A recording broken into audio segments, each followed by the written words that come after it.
এই কুত্তা মিডিয়ারা প্রকাশ করতে পারেনি সংসদে যারা হামলা করেছিল, যে ছেলেগুলো পার্লামেন্টে ঢুকে যারা হামলা চালিয়েছে সংসদে, তারা কোনো মুসলিম ছিল না, তিনজন ছিল, তিনজনই হিন্দু। কেসটাকে দাবিয়ে দেওয়া হলো। এরা বাংলাদেশের মন্দির ভাঙা দেখাতে পাচ্ছে, এরা সিরিয়ার যুদ্ধ দেখাতে পাচ্ছে, ফিলিস্তিন গাজা দেখাতে পাচ্ছে, ইউক্রেন দেখাতে পাচ্ছে, রুবিকা লিয়াকতের মতো হারামের আওলাদ। মণিপুর দেখাতে পারেনি। মণিপুরে মা দিকে ন্যাংটো করে ঘোরানো হচ্ছে নারীকে, এরা মণিপুর দেখাতে পারেনি। কেন?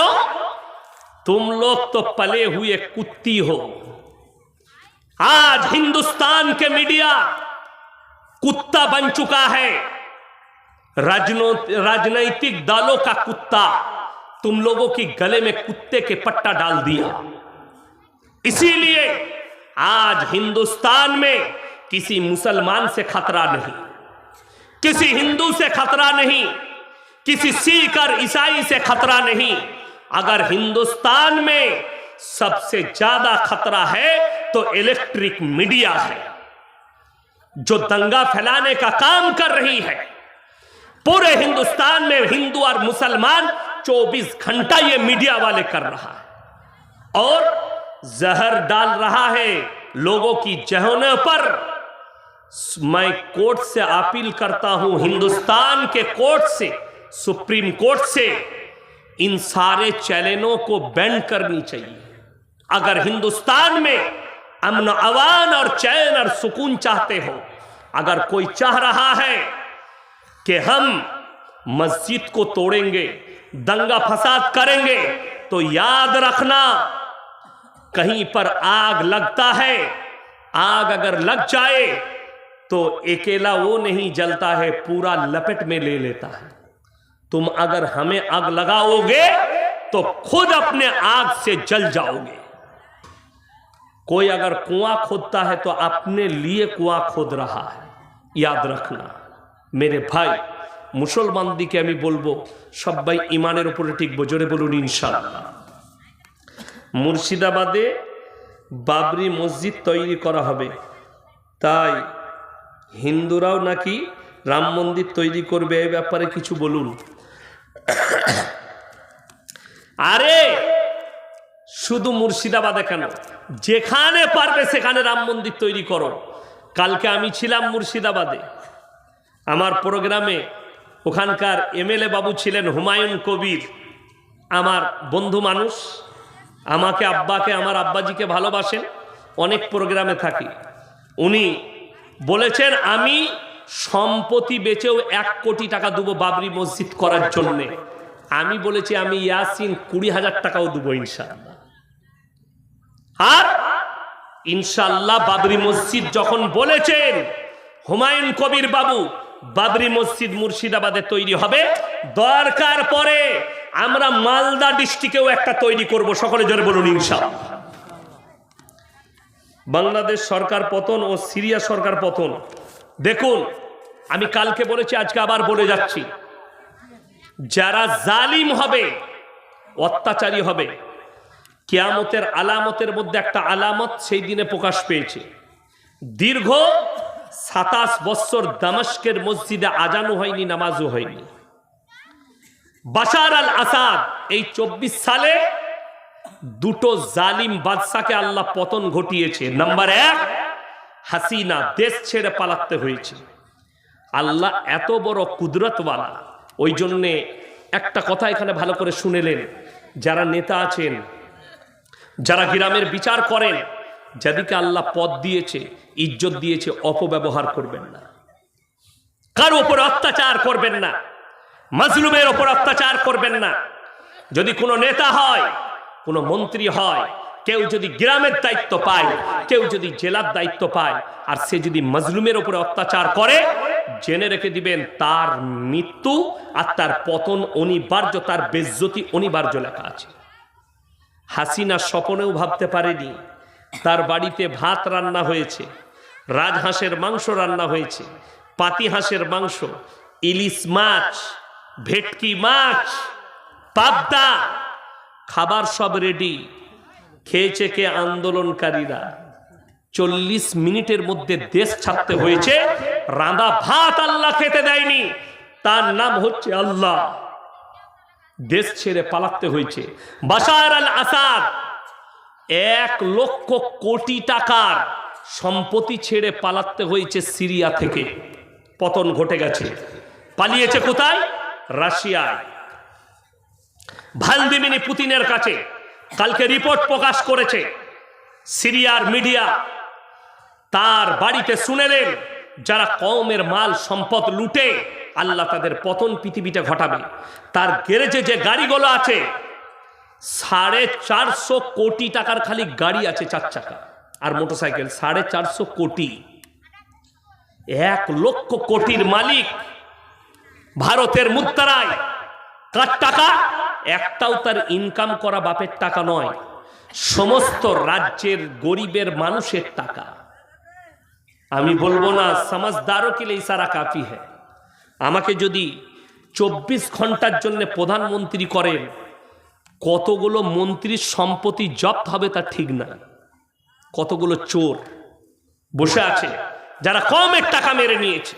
আপনি কি মনে করছেন কিয়ামতের দিনে এই যুগের বেশিরভাগ নেতারা ধরা পড়বে কমের মালকে ভক্ষণ করার কারণে? অন্যায়ভাবে মাল কেড়ে নিয়েছে, কমের মাল ভক্ষণ করেছে। সরকার দিচ্ছে, পানিটা দেন, সরকার দিচ্ছে, বললে ঘর বানাও, গরিবকে 1,40,000। নেতার খবর চলে যাচ্ছে 10,000 পাঠিয়ে দিবি। ঠিক বললাম না ভুল বললাম? কে করে আমি জানি না, কিন্তু জেনে রেখে দিবেন আল্লাহর কসম করে বলছি, তোমাকে দুনিয়াতেও ভোগ করতে হবে আর পরকালে ওই এতিম আর গরিবের টাকা তোমাকে ফেরত দিতে হবে। এর বদলা তোমাকে দিতেই হবে। আল্লাহ হেফাজত করুক। বিসমিল্লাহ। ওই জন্য প্রত্যেকটা মুসলমান ভাই নিয়ত করুন আমরা হক পথে চলবো, জন্য বলুন ইনশাআল্লাহ। আপনি রাস্তায় যাচ্ছেন, 4টা মুসলিমদের যুবক বিড়ি খাচ্ছে, তাদেরকে নিষেধ করুন, এই বিড়ি কেন খাচ্ছিস, এগুলো খারাপ জিনিস, খাস না, ইসলামে নিষেধ আছে, খাবি না, আপনি নেকি পাবেন। 4টা মুসলিমদের ছেলে টাস খেলাচ্ছে, রাস্তা দিয়ে আপনি নামাজ পড়তে যাচ্ছেন, আপনি তাদেরকে দাওয়াত দেন, ভাই টাস খেলাচ্ছিস, নামাজের সময় হয়েছে। আপনি যাচ্ছেন, 5 জন বসে গল্প করছে চায়ের দোকানে, তাদেরকে বলুন এই নামাজের সময় হয়েছে, আজান হয়েছে, মসজিদের সামনে চায়ের দোকানে গল্প করছিস, চল না বাবা নামাজটা পড়ে নিবি, আপনি নেকি পাবেন। হকের দাওয়াত দেওয়া। এক জায়গায় বিচার হচ্ছে, আপনি দেখতে পাচ্ছেন এটা অন্যায় বিচার হচ্ছে, আপনি প্রতিবাদ করে বললেন ভাই এটা অন্যায় হচ্ছে, এই প্রতিবাদ করার কারণে আপনি নেকি পাবেন। আমার ভাই অনুরোধ করে বলছি, প্রত্যেকটা ভাই নিয়ত করলেন আমরা দিনের উপরে প্রতিষ্ঠিত হব, জোরে বলুন ইনশাআল্লাহ। আপনারা যেদিকে আল্লাহ মাল দিয়েছে, 3 জন যদি হাত পাতে, অবশ্যই হাতকে কোনোদিন আর ফেরাবেন না। এই 3টে ব্যক্তি আমি কোরআন থেকে শোনাচ্ছি। নাম্বার 1, ওয়া আতিদাল কুরবা, তোমার কাছের গরিব যদি হাত পেতে দেয় তার হাতকে জীবনে ফিরিও না। ওয়াল ইয়াতামা ওয়াল মাসাকিন, এতিম আর মিসকিন যদি হাত পাতে তার হাতকে ফিরিও না। ওয়াবনাস সাবিলি ওয়ালা তুবাদ্দির তাবদীরা, আর মুসাফির যদি হাত পাতে তার হাতকে ফিরিও না। আমার ভাই, আপনি মসজিদ হোক, মাদ্রাসা হোক, গরিব হোক আর এতিম হোক, আপনি 10 টাকা দান করতে পারলে মনে মনে ভাববেন আল্লাহ আমাকে দেনেওয়ালা বানিয়েছো, আমাকে হাত পাতনেওয়ালা বানাওনি। এটা মনে মনে ভাবতে হবে আপনাকে, গরিবের হিমায়ত করা। আমি একদিন আমার বাজারে শুশুনি শাক, শেখ শুশুনি শাককে আপনাদের কি বলে বুঝে? শুশুনি শাক মাটিতে হয়, ওই ফুলের মতো, হ্যাঁ, ঘুম আসে খেলে, সরিষা নয়, শুশুনি বলি আমরা, মানে মাটিতে হয়, ভিজে মাঠে, পানিতে, ফুলদুবড়ি। হ্যাঁ, তো ওইটা খেলে একটু ঘুম আসে, কিন্তু শাকটা ডাল দিয়ে আমাদের রান্না করে অনেক মিষ্টি লাগে। তো যাই হোক, ওই শাকটা একজন ভদ্র মহিলা, গরিব মানুষ, মাঠ থেকে বেচারা সকালবেলায় গিয়ে বেচে বেচে তুলে এনে মার্কেটে বিক্রি করছে। তো আমি গেলাম, একজন মাস্টার মহাশয় শাকটা কিনছেন। তো সে কি করেছে, এরকম একটা করে চিকচিকিতে বেঁধে দিয়েছে। আমি বললাম কত গো? বললে বাবা 20 টাকা করে দাম। আমি বললাম আমাকে 2টো দেন। তো আমি দুটো নিলাম। সেই মাস্টার মশাই তাকে বলছে, বাবা 10 টাকা করে হবে না মা? বলছে, বাবা আমি এত কষ্ট করে নিয়ে এসছি, 10 টাকা বলছো বাপ? তোমাদের তো টাকা আছে, আমি কষ্ট করে এনেছি। তো তার কাছে ছিল কটা? 6-7টা। আমি বললাম 30 টাকা করে দিচ্ছি, সবগুলো তুমি আমাকে দাও। সেই মাস্টারকে নিতে দিইনি। সে আমাকে বললে, আমার উপরে জিদ করে নিলেন, তাকে আমি চিনি না, যদিও সে অমুসলিম। আমি বললাম, আপনার মতো নির্বোধ লোক যে মাস্টারের চাকরিটা দিয়েছে, আপনি নিশ্চয়ই ঘুষ নিয়ে চাকরি নিয়েছেন। আপনি কি ডাক্তারের কাছে ঢুকে আপনি বলতে পারবেন, স্যার 500 টাকা ফি কেন 100 টাকা কমলেন? আপনি আগে দিয়ে দিবেন। এই মানুষটা পেটের জন্যে ভোরের বেলায় পেরিয়ে 3-4 ঘন্টা মাঠে হাতে করে কোমরটাকে নুয়ে তুলে নিয়ে এসে আপনার কাছে পৌঁছে দিচ্ছে, আর শুকর আদায় করা বাদ দিয়ে আপনি ওটা 10 টাকাই চাইছেন? তাকে তো 10 টাকা বেশি দেওয়া দরকার। আমাকে বললে, আপনি কতদূর পড়াশোনা করেছেন? আমি বললাম, আমি যা পড়াশোনা করেছি তোমার জুতো বোয়াবার যোগ্যতা আমার নাই। তুমি যাও, মার্কেটে একটু দাপট আছে, ওই জন্য কিছু বলতে পারেনি। চলো, সবগুলো নিয়ে গেলাম। এই হিমায়ত করা, যারা একটা গরিব মানুষ যদি ফল বিক্রি করে, সবজি বিক্রি করে, সেখানে যারা দাম করে তারা হচ্ছে মূর্খ। তুমি ডাক্তারের কাছে গিয়ে, ওষুধ দোকানে গিয়ে দাম দর করতে পারো না। 500 টাকা ওষুধের দাম বললে পেটের জন্য আর শরীরের জন্য নিয়ে নাও, অথচ একটা গরিব মানুষ তোমার মুখের সামনে মাঠ থেকে তুলে ধানগুলো চাল পৌঁছে দিচ্ছে। একটা গরিব মানুষ সবজি চাষ করে তোমার কাছে মূলো শাক, পালং শাক পৌঁছাচ্ছে, দেখে তুমি 10 টাকা দিতে পারো না। কত দুর্ভাগ্য। যেমন আমার ভাই, ওই জন্যে আমি মুসাফির মানুষ। আপনারা অনেক দিয়েছেন মসজিদের জন্যে। আচ্ছা বলুন তো, কোরআনে পারা কটা আছে বাবা? 30টা। আচ্ছা, 500 করে টাকা আমি বলবো 15 জন আমার হাতে দিয়ে যান। যদি পয়সা না থাকে ফোন পেতে দিয়ে যান, কালকে দিবেন পরশু। আমি 15 জন চাই, মুসাফির মানুষ। 340 কিলোমিটার এসছি, 39 কিলোমিটার। আমি দোয়া করব আপনাদের জন্য, খাস করে। কে কে আছে? আমার ভাই মাত্র 500 করে বলেছি, 500 করে 15 জন।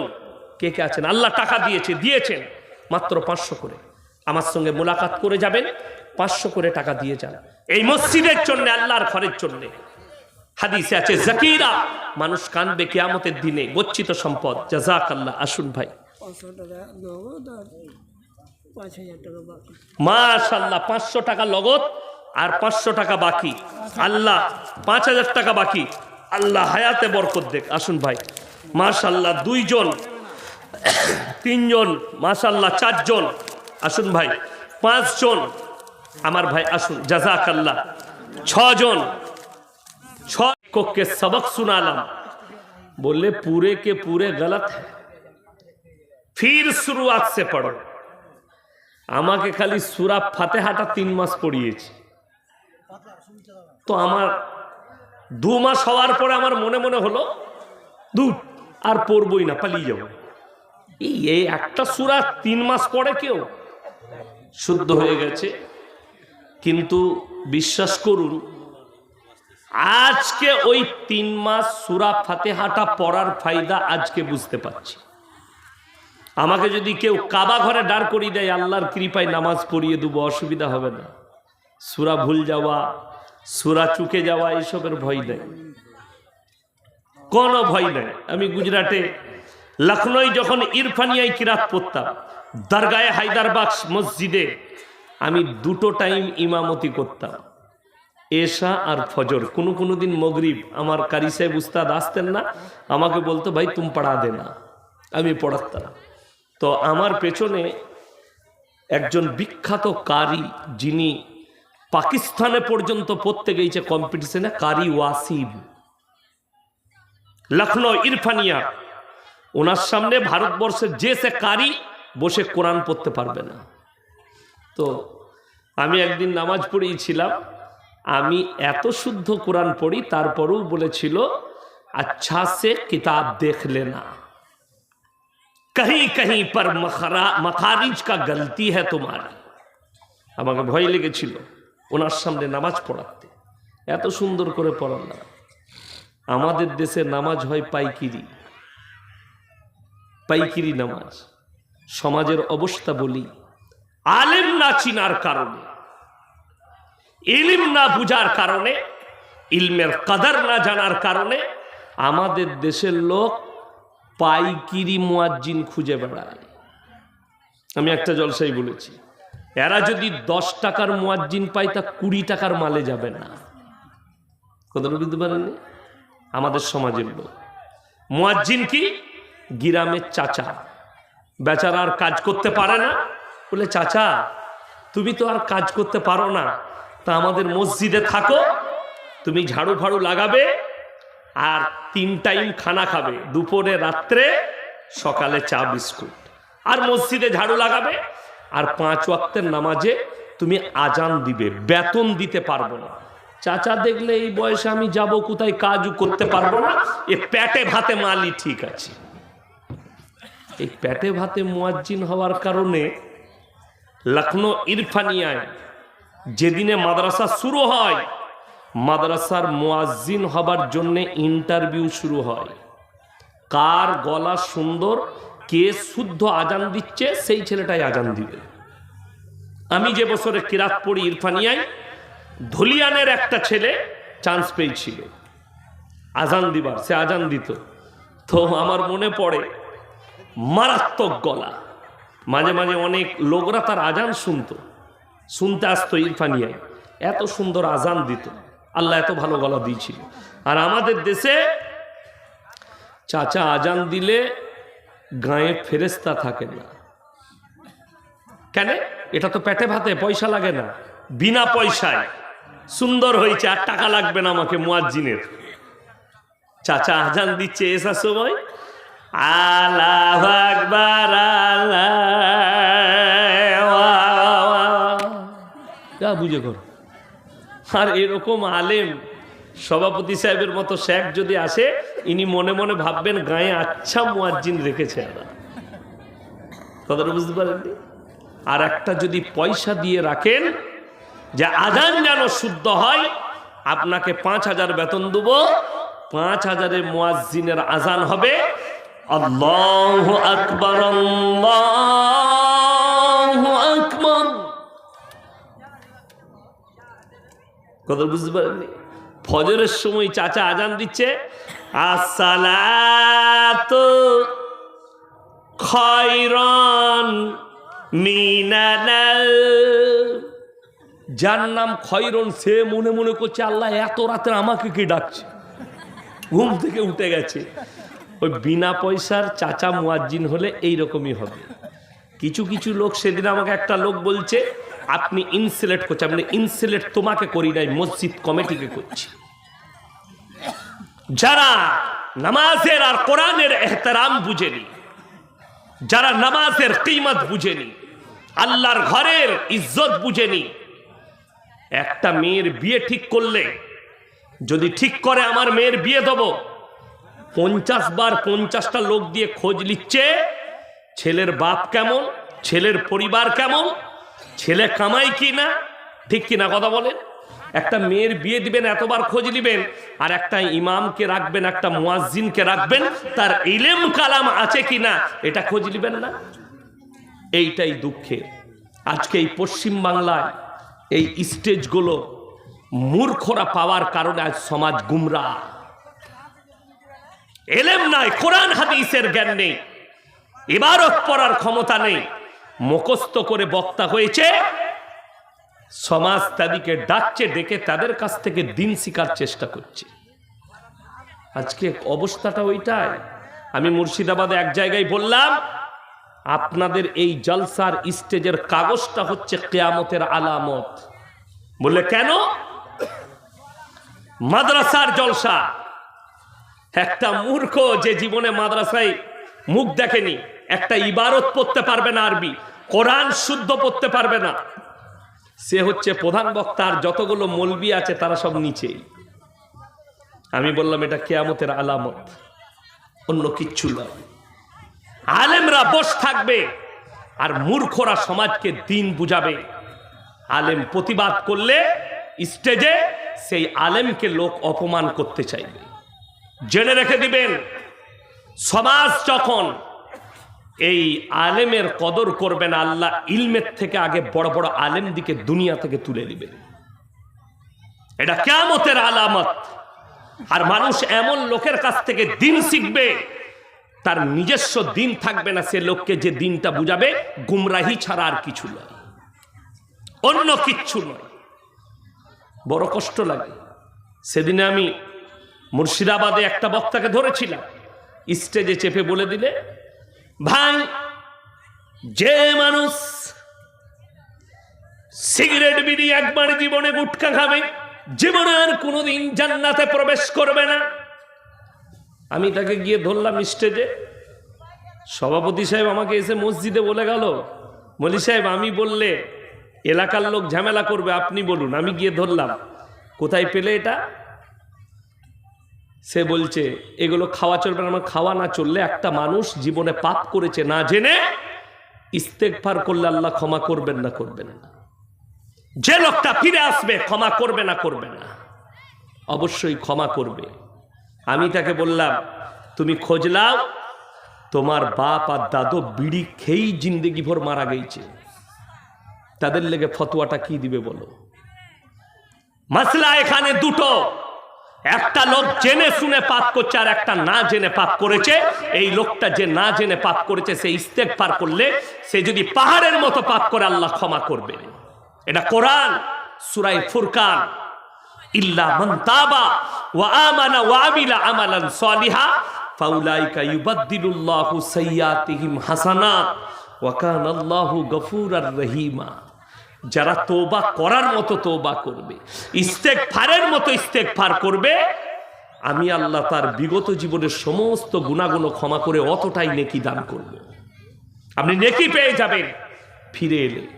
আশ্চর্য লাগে, আমাদের সমাজের লোক নামাজ কেন পড়ে না, রোজা কেন রাখে না, আমাদের মা বোনরা পরিবর্তন নাই কেন? তার কারণ হচ্ছে এই জলসা। যদি বলেন কেন, মারাত্মক কারণ জলসা। আমাদের সমাজে একটা নিয়ম উঠেছে, আমিও মাদ্রাসায় আমি আদায় করি, আমিও জলসায় মানুষের কাছে টাকা চাই।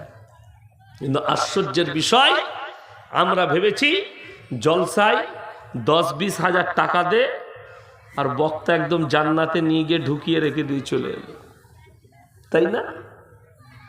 আহারে বান্দারে, কোথায় বসেছিল, তাড়াতাড়ি ছুটে এসে 1000 দিল। এরপর তাকে জান্নাতুল ফিরদৌসে ঢুকিয়ে পালঙ্গে শুইয়ে রেখে দিয়ে চলে এলো।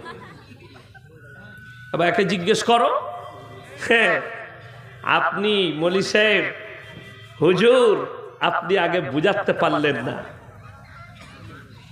রোজগার হবে, দান করবেন মসজিদে হালাল টাকা, আপনি ইনকাম করবেন হালাল, রুজি হবে হালাল, তবে আপনার দোয়া কবুল হবে, তবে আপনি আপনার কামায়ে বরকত পাবেন, নাহলে বরকত পাবেন না।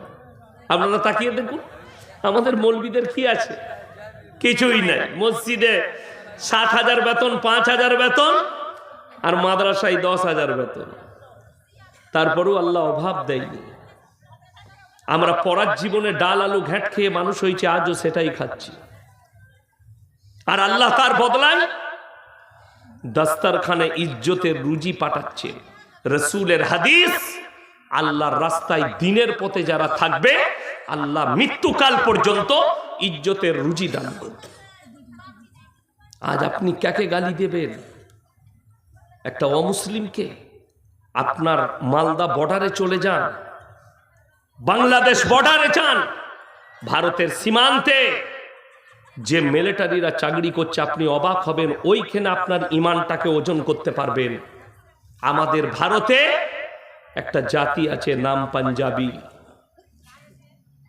পাঞ্জাবিরা তাদের ধর্মেতে এতটা অটুট, তারা মিলিটারি চাকরি করে, তারা পুলিশের চাকরি করে, কিন্তু তারা মাথার পাগড়ি খুলে মুখের দাড়ি চাচে। তাদের দাড়িটা যদি সরকার চাচতে চায়, যে যাবে তার গর্দনটা আগে নিয়ে নিবে। আর আপনাকে দেখিয়ে দেবো, 100টার মধ্যে 80টা মুসলমান দাড়ি চাচা। কথাটা বলুন, ঠিক বললাম না ভুল বললাম? 80টা। এই 80টা মুসলমান যারা সেলুনে বসে জানার পরেও, রসুলের আদর্শ জানার পরেও যারা দাড়িটা চেঁচে দিচ্ছে, এদের থেকে বড় নবীজির দুশ্মন আর কেউ হতে পারে? আপনি নিজেরা চিন্তা করুন, আমি বলবো না, আপনি নিজের দিলকে জিজ্ঞেস করুন যে আমি মুখে বলছি আমি নবীর উম্মত, আল্লাহর নবীকে ভালোবাসি, আল্লাহর রসুলের জন্য জান কুরবান, অথচ আপনি দাড়ি চেঁচেছেন, নবীজির সুন্নতটা চেঁচে ফেলিয়ে দিলেন সেলুনে বসে নিজে থেকে। আর আপনি বলছেন আমি নবীজিকে ভালোবাসি। আপনি জানেন কোরআনে স্পষ্ট বলা হয়েছে মদ স্পর্শ করা, নেশাগ্রস্ত জিনিস স্পর্শ করা হারাম। এরপরে যে মুসলমান মদ গাঁজা খাচ্ছে, খাওয়া তো দূরের কথা, আমি আপনাকে মালদা ডিস্ট্রিক্টে হরিশ্চন্দ্রপুরে দেখিয়ে দেবো, চাঁচলে দেখিয়ে দেবো, মুসলমান মদও খাচ্ছে, মদও বিক্রি করছে। ঠিক বললাম না ভুল বললাম? আমি আস্তে আস্তে চাঁচলে একটা দোকানে দাঁড়িয়েছিলাম কিছু মাল কেনার জন্য। মুসলিমদের ছেলে, সালাম দিলাম, উত্তর দিল, মুলাকাত করলো, চেয়ার দিল, বসুন, কি নেবেন? এটা নেবো। আমার ড্রাইভারকে বললাম গাড়িতে চাপিয়ে না। আমাকে বললো হুজুর 1 কাপ চা খান। খাবো, চা খেলাম। জানেন বিল মিটানোর পরে কি বলছে? চা খাওয়ার পরে বলছে হুজুর একটা সিগারেট খাবেন? আসলে কি হারাম করে পাল্লায় পড়লাম আমি? কেন? এই দোষটা কি তার? একদম নয়। কোন মৌলবি যদি এই যুবকটাকে দোষ দেয়, সেই মৌলবি অপরাধী হবে, যেহেতু তার হুজুর সিগারেট খায় তার কাছে চেয়ে। তার ভণ্ড হুজুর সিগারেট খায়, গুটকা খায়, পান খায়, সে মনে করেছে এই মৌলবিটা ওই দলের ইমাম। ওই জন্য বেচারা আমাকে জিজ্ঞেস করেছে হুজুর সিগারেট খাবেন কি? আমি বললাম এগুলো তো খাওয়া নিষেধ ইসলামের শরীয়তে, আপনি কি করে খাচ্ছেন? আমি তো এগুলো জীবনে একটা পান খাই না, পান মশলা খাই না, মৌরি খাই না। উত্তর এত সুন্দর, আমাদের হুজুর খায়। তোমার হুজুর খেলে আপনি বলুন। এরপরে এ মকরু ফতোয়া দিয়েছে, এরা এদের সামনে বসে সিগারেট খায়। ওই ব্যক্তি একটা সাধারণ লোক, যার কাছে কোরআন হাদিসের জ্ঞান নেই, সে জানে সিগারেট খাওয়াটা কোনো ব্যাপারই নাই, হালাল জিনিস। যেহেতু আমার মৌলবি, আমার হুজুর খায়, এটা বর্ধমানের মৌলবি ইও খায়, ওই জন্য আমাকে দিতে গেল। তাইলে অপরাধীটা সেই হুজুর নাই, এ ব্যক্তি সেই হুজুর। আমার মতো 100টা মৌলবি কিয়ামতের দিনে ধরা পড়বে, 100টা মৌলবি ধরা পড়বে। সমাজকে ধোঁকা দিয়েছ, প্রতারণা করেছ, প্রবঞ্চনা করেছ। আপনি অবাক হবেন। কেন বলছি এ কথাগুলো? 100টা মৌলবি ধরা পড়বে, তার অনেকগুলো কারণ আছে, দিক আছে। আজকে বিভ্রান্তির মধ্যে আছে সমাজ। কারা করেছে? আমাদের মতো মৌলবিরা বিভ্রান্তে ফেলিয়েছি আপনাদেরকে। আমাকে এক জায়গায় বলছে কোন মৌলবির কথা নেব? আপনারা এক বলছেন, এরা এক বলছে। আমি বললাম বাজার করতে যাও না, যাও না, সকালে হাট। বলে হাট করি। আমি বললাম কানা বেগুন কিনিস না ভালো? বলে হুজুর কানা বেগুন কেউ কিনে? ভালোটাই কিনি। মাছের পেটটা টিপে দেখে নাও, টমাটোরটা দেখে নাও পচা কিনা। তুমি কানা বেগুন চিনলে, পচা মাছ চিনলে, পচা টমাটো চিনলে, আর পচা মৌলবিটা চিনতে পারো নি? যে সমাজকে ধোঁকা দিচ্ছে, যে প্রতারণা করছে, যে প্রবঞ্চনা করছে। আজকে সমাজের কাছে সব থেকে বড় জিনিস হয়ে দাঁড়িয়েছে, আমি কালকে বলেছি, সুর। আর এই সুরেতে সমাজ শেষ হয়ে গেছে। ওই কিছু বক্তা আছে 24 পরগনার হাওড়ার দিকে, কানে হাত দিয়ে বক্তব্য দেয়, বাবাজি রামেরা বলে রাম আল্লাহ নবী। শেষকালে সকালবেলায় বলছে কেমন বক্তা এলো, কি গলালো, দারুণ সুরবে। বুঝলি কি? বুঝে নাই কিছু।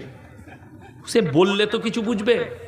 দাদর গল্প, বাপের গল্প, কবরের গল্প, গাছের গল্প, মাছের গল্প।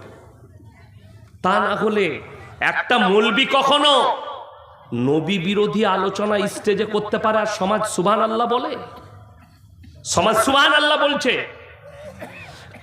আপনারা প্রায় শুনতে পাবেন ইউটিউব খুললে, বক্তব্য দিচ্ছে, ও আমার বাবাজি নাম খাজা বাবার কেরামতি শোনো। তিনি একবার কলে পানি নিতে গেছেন উজু করতে, গ্রামের মানুষ কলের পানি দেয়নি।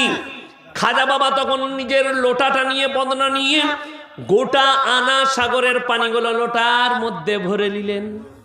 যা বুঝে করবা। আচ্ছা,